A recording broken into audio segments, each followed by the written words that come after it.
김 선생님, 제발 저를 살려주십시오. 어젯밤 저는 다시는 눈을 못 뜨는 줄 알았습니다. 잠을 자다가 갑자기 숨이 막히고 가슴이 눌리는 듯 답답했습니다. 그래서 벌떡 일어났는데 손발이 굳고 머리가 빙글빙글 돌았습니다. 결국 이런 생각까지 들었습니다. 제가 침대에서 그대로 죽는 건가요? 박준혁 씨, 일단 앉으시죠. 어젯밤 상황이라면 정말 많이 놀라셨을 겁니다. 잠시, 이제 조금 진정하셨으니 더 자세히 말씀해 주십시오. 네, 선생님. 거의 한 달 동안 그렇습니다. 바로 누우면 숨이 막히고 매일 밤 숨이 막혀서 벌떡 깨고 어지럽기까지 합니다. 사실은 어떤 날은 심장이 터질 듯이 뛰는 소리까지 들렸습니다. 너무 무서워서 오늘 아침 급히 병원에 왔습니다. 그러니까 그 증상이 반복적으로 나타났고 최근 들어 점점 심해지고 있다는 말씀이군요. 네, 맞습니다, 선생님. 하지만 제가 가장 걱정하는 건 깨고 나면 항상 왼손이 저릿하고 머리가 울리며 금방이라도 기절할 것 같다는 점입니다.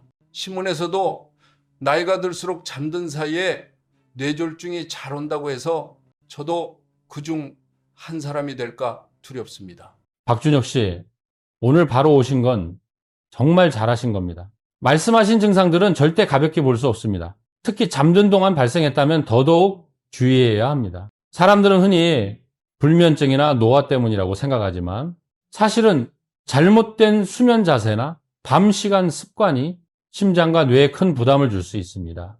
그럼 선생님, 제가 어젯밤 겪은 일이 정말 위험한 상황입니까? 오늘 바로 확인하겠습니다.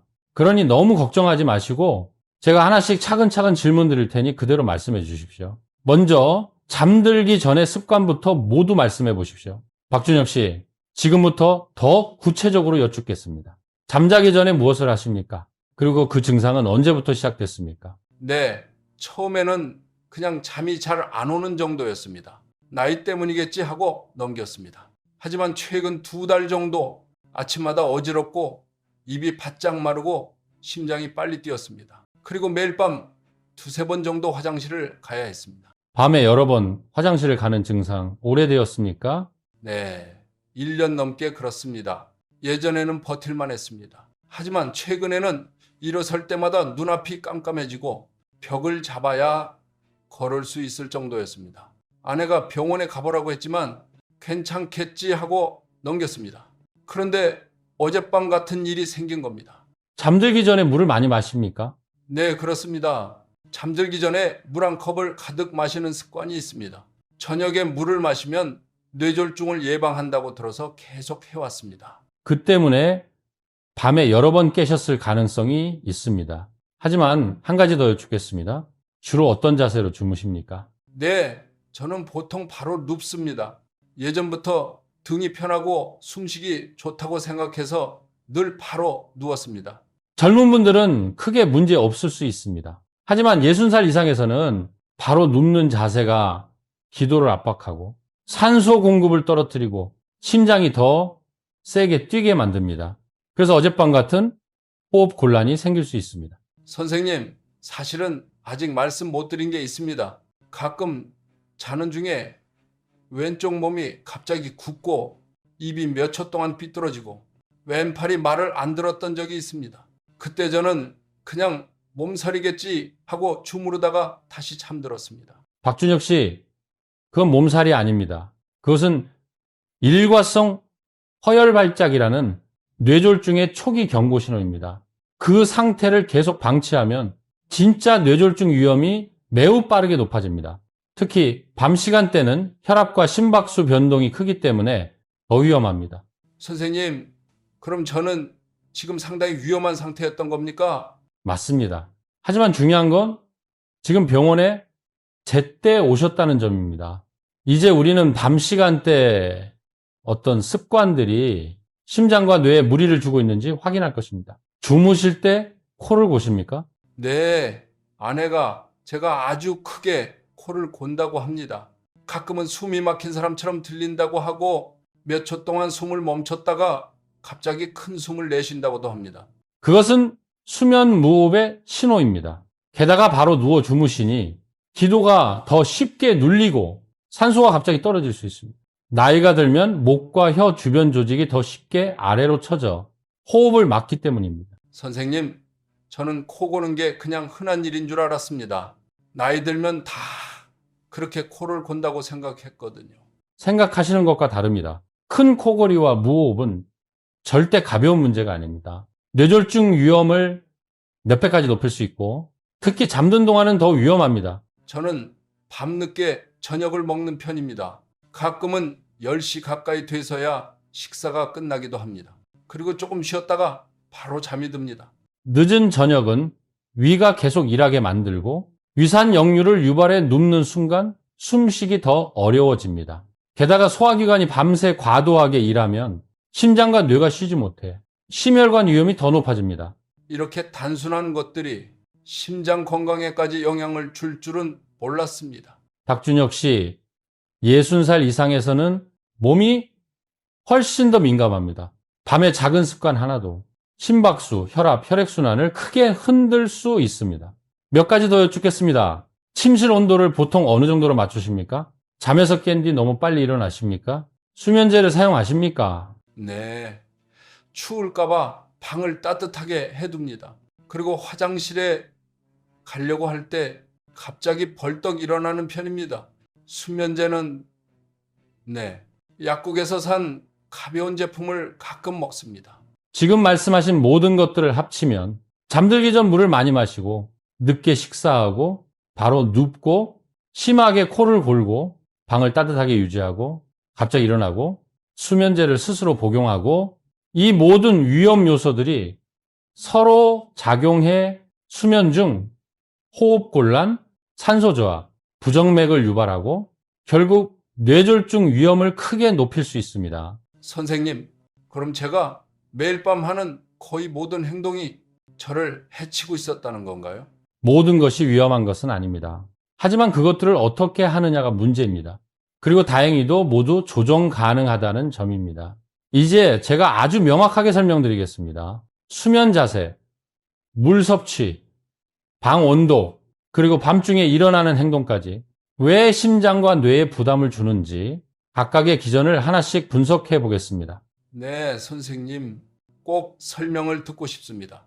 제 몸에서 무슨 일이 일어나고 있는지 알고 싶습니다. 박준혁 씨, 지금부터 하나씩 보겠습니다. 눕기만 하면 숨이 막히고 몸 한쪽이 저리고 일어날 때 어지럽고 코를 심하게 골고 잠이 자주 끊기는 증상들은 우연히 생긴 것이 아닙니다. 분명한 원인이 있습니다. 네, 선생님, 자세히 말씀해 주십시오. 잘 듣겠습니다. 바로 누우면 혀와 목 뒤의 연조직이 아래로 떨어지며 기도를 좁게 만듭니다. 특히 다음과 같은 분들에게서 더 심합니다. 60살 이상, 목 주변 지방이 많은 경우, 평소 코를 고는 습관이 있는 경우, 선생님, 제가 뱃살도 있고 목도 조금 두툼한데 그것도 관련이 있습니까? 관련이 매우 큽니다. 기도가 좁아지면 산소가 적게 들어옵니다. 그래서 심장이 더 강하게 펌프질해 뇌까지 혈액을 보내려 합니다. 그 과정에서 뇌가 반복적으로 산소 부족을 겪게 되고 다음과 같은 반응이 나타납니다. 갑자기 벌떡 깨기, 숨가쁨, 심장 두근거림, 아침 두통. 제가 한 달 내내 겪은 것과 똑같습니다. 저는 그냥 나이 들어서 잠이 안 오는 줄로만 알았습니다. 나이 때문이 아닙니다.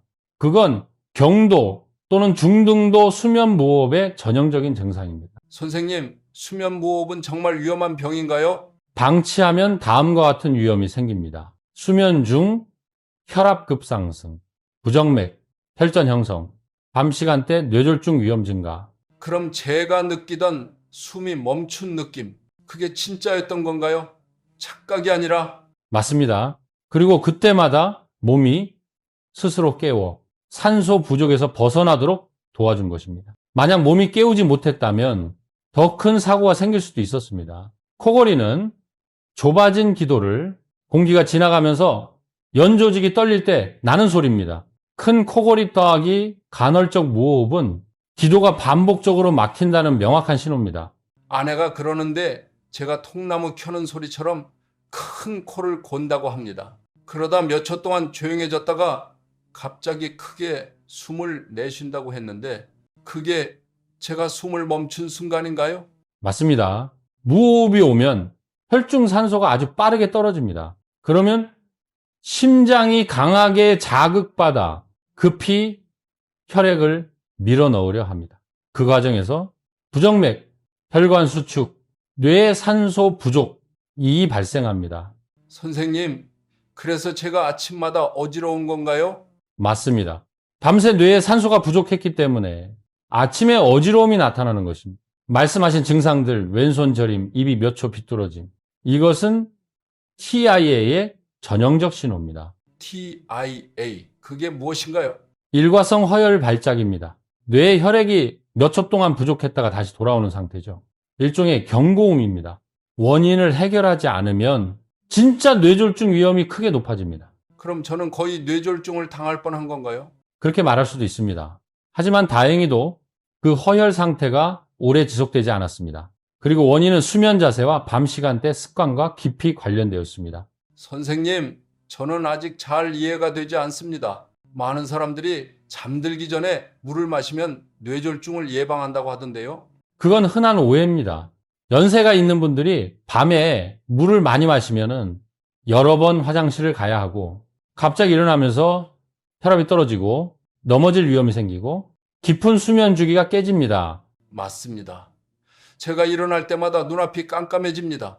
그것은 체위성 저혈압입니다. 어지러움을 일으키고 쉽게 넘어지게 하고 머리 손상을 유발할 수 있습니다. 그리고 이것은 뇌졸중의 간접적인 원인 중 하나입니다. 그럼 잠들기 전에 물을 마시는 게 좋은 게 아니라 오히려 위험하다는 뜻인가요? 맞습니다. 늦은 시간에 식사를 하면 특히 기름진 음식이나 탄수화물이 많으면 위가 밤새 계속 일을 해야 합니다. 그렇게 되면 심장이 밤에 쉬지 못합니다. 늦는 날은 9시에서 10시 사이에 저녁을 먹습니다. 그리고 TV를 보다가 바로 잠이 듭니다. 그래서 밤에 자주 깨는 것입니다. 위가 가득 차 있으면 위산이 역류하기 쉽고 누우면 숨쉬기 더 힘들어집니다. 또한 밤 시간에 인슐린이 분비되면 심장이 더 많이 일해야 하고 혈압이 크게 흔들리고 심근경색 위험이 올라갑니다. 선생님, 저는 늦게 먹는 게 이렇게 위험할 줄 몰랐습니다. 잠에 들려면 체온이 약간 내려가야 깊은 숙면이 가능합니다. 하지만 방이 너무 따뜻하면 몸이 열을 식히려 하고 심장이 더 빨리 뛰며 깊은 잠에 들기 어렵습니다. 제가 추위를 많이 타서 방을 27, 28도 정도로 맞춥니다. 가끔은 두꺼운 이불까지 덮고요. 그 온도는 기준보다 너무 높습니다. 노년층에게 너무 더운 환경은 다음을 유발합니다. 탈수, 심박수 증가, 혈압 변동, 혈전 형성 위험 증가. 저는 그런 걸 한 번도 생각해 본 적이 없습니다. 정말로요. 누워있을 때는 혈액이 고르게 퍼져 있습니다. 하지만 갑자기 일어나면 혈액이 다리 쪽으로 쏠려 뇌에 몇 초 동안 혈액이 부족해집니다. 그래서 어지럽고 넘어질 뻔하기도 하는 것입니다. 화장실에서 여러 번 넘어질 뻔했습니다. 저는 그냥 졸려서 그런 줄 알았습니다. 아닙니다. 그건 체위성 저혈압입니다. 그리고 넘어지면 노년층은 매우 쉽게 고관절 골절, 두부, 외상, 보행 능력 상실 같은 심각한 문제를 겪습니다. 선생님, 정말 저는 이런 걸 하나도 몰랐습니다. 약국에서 산 수면제를 드신다고 했죠? 네, 가벼운 제품입니다. 그냥 빨리 잠들고 싶어서 먹었습니다. 60살 이상 이 처방 없이 수면제를 복용하는 것은 매우 위험합니다. 밤중 낙상 위험 증가, 반사신경 저하, 몽롱함, 기억력 저하, 수면 중 심근경색 위험 증가. 그럼 저는 너무 많은 실수를 하고 있었던 건가요? 그건 당신 잘못이 아닙니다. 어르신들의 99%는 올바른 지도를 받지 못합니다. 박준혁 씨, 이것이 당신이 위험해진 이유입니다. 바로 눕기, 기도 좁아짐, 산소 감소, 심장 부담 증가, 코골이, 부어기, 무호흡, 산소량 큰 폭 변동, 뇌가 계속 당신을 깨움, 잠들기 전 물 마심, 화장실 반복, 갑자기 일어섬, 어지러움, 방이 너무 따뜻함, 깊은 잠 불가, 심장박동 증가, 늦은 저녁 식사, 위가 밤새 과로, 심장이 더 세게 펌프질, 수면제, 반사신경 저하, 질식, 낙상, 위험 증가. 이 모든 것이 같이 작용하면 밤 시간대 뇌졸중 위험이 여러 배로 상승합니다. 선생님, 그럼 어젯밤 저는 실제 뇌졸중 바로 직전까지 갔던 건가요? 맞습니다. 당신은 매우 분명한 경고 신호들을 겪었습니다. 하지만 지금 이렇게 병원에 와 있다는 것 자체가 큰 행운입니다. 우리는 모든 습관을 하나씩 조정해 위험을 가능한 최저 수준으로 만들 것입니다. 선생님은 제가 아직 괜찮다고 하시지만 그래도 너무 불안합니다. 저처럼 지내던 사람들 혹시 정말 큰일을 겪은 경우도 있습니까? 있습니다. 그리고 그 이야기를 지금 당신에게 들려드리려고 합니다. 당신과 아주 비슷한 상태였던 환자였는데 결과는 매우 안타까웠습니다. 박준혁 씨, 지금부터 제가 잊지 못하는 이야기를 하나 하겠습니다. 이 이야기를 들으면 왜 제가 수면 자세와 밤 습관에 대해 이렇게까지 강조하는지 이해하게 될 겁니다. 네, 선생님 잘 듣고 있습니다. 약 2년 전 저는 경기도에 사는 72살 최 씨 어르신을 치료했습니다. 그분은 당신과 정말 똑같았습니다. 바로 눕고 크게 코를 골고 몇 초씩 숨이 멈추고 밤에 화장실을 여러 번 가고 일어설 때마다 어지럽고 잠이 안 와서 수면제를 스스로 먹고. 저랑 너무 똑같아서 무서울 정도입니다. 맞습니다. 처음에는 별거 아니겠지라고 생각했습니다. 낮에는 그럭저럭 활동도 하고 조금 피곤하고 조금 졸린 정도였으니까요. 하지만 그것은 밤마다 산소가 부족해 몸이 이미 지쳐 있었다는 신호였습니다. 어느 겨울밤 일이 일어났습니다. 새벽 3시 무렵 최 어르신의 아내가 이상한 가쁜 숨소리를 들었습니다. 그리고 완전한 정적, 그거는 소리도 숨소리도 사라졌습니다. 조용해졌다는 건 그분이 숨을 멈췄다는 뜻인가요? 맞습니다. 아내가 급히 달려가 불렀지만 아무런 대답이 없었습니다. 입은 약간 삐뚤어져 있었고 왼팔은 축 늘어져 있었으며 몸은 점점 차가워지고 있었습니다. 선생님, 그건 정말 뇌졸중이 온 상황 아닌가요? 맞습니다. 잠든 동안 발생한 급성 허혈성 뇌졸중이었습니다. 구급차가 도착했을 때 아주 약한 숨은 남아 있었지만 뇌는 이미 너무 오래 산소가 부족한 상태였습니다. 선생님, 구할 수는 있었나요?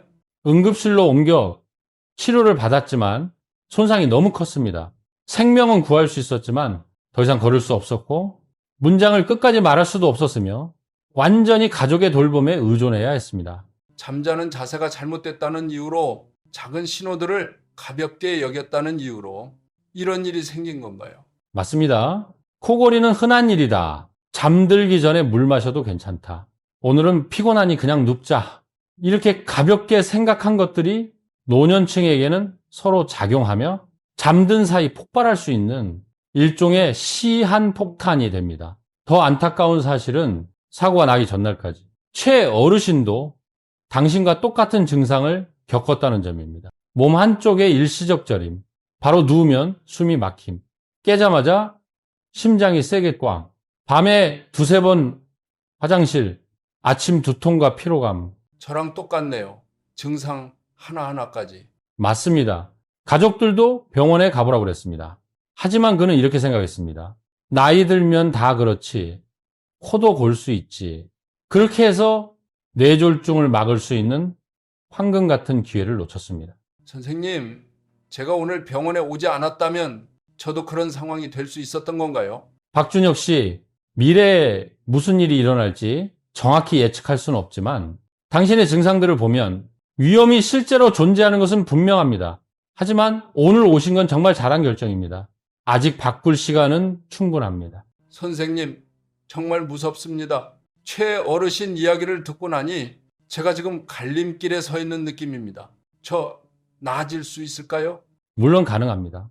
최 어르신과 달리 당신은 경고 신호를 아주 이른 단계에서 알아차렸습니다. 뇌도 손상되지 않았고 심장도 안정적으로 움직이고 있으며 아직 큰 문제도 발생하지 않았습니다. 그럼 저는 아직 기회가 있는 건가요? 기회가 있을 뿐 아니라 올바르게 바꾸기만 하면 밤 시간대 뇌졸중 위험에서 완전히 벗어날 수 있습니다. 이제 제가 바꿔야 할 습관들을 하나씩 알려드리겠습니다.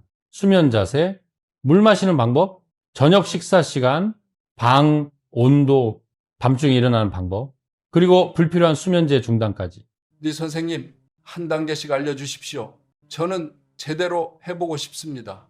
그리고 앞으로도 건강하게 오래 살고 싶습니다. 박준혁 씨, 이제 가장 중요한 부분으로 들어가겠습니다.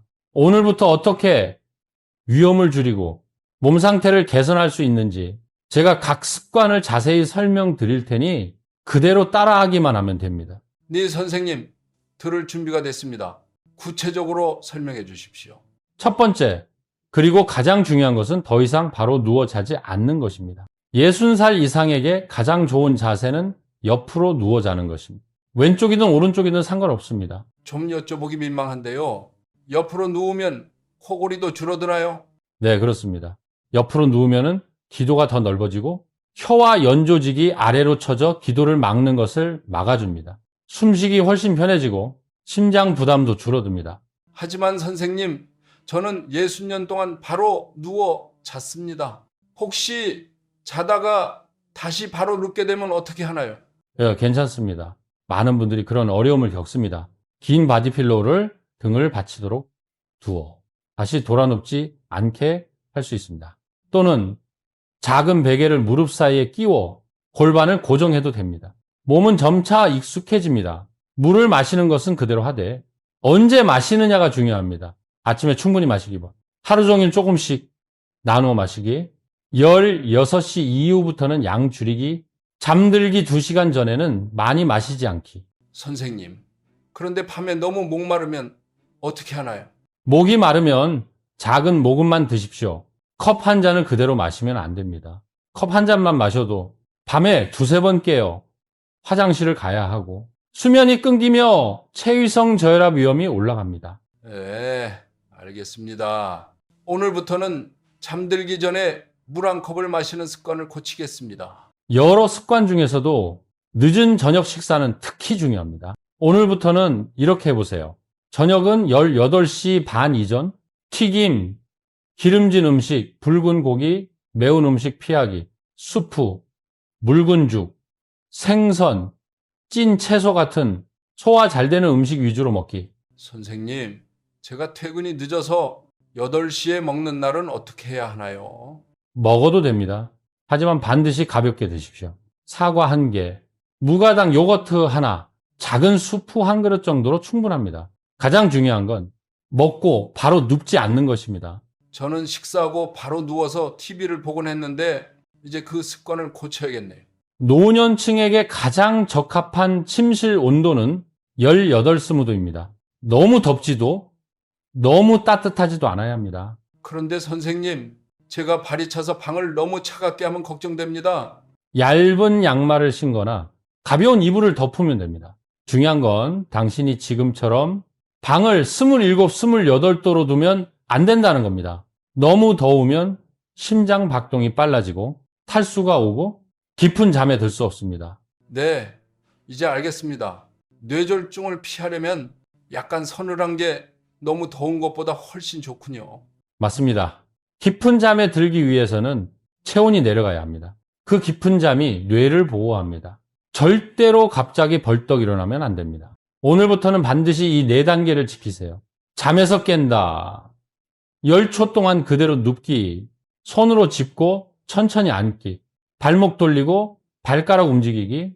천천히 일어나며 침대 모서리를 잡기. 선생님, 저는 빨리 일어나는 게 당연한 줄 알았습니다.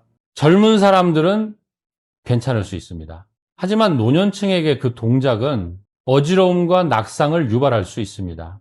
그리고 실제로 많은 2차 뇌졸중이 화장실에서의 한 번의 낙상 이후에 일어납니다.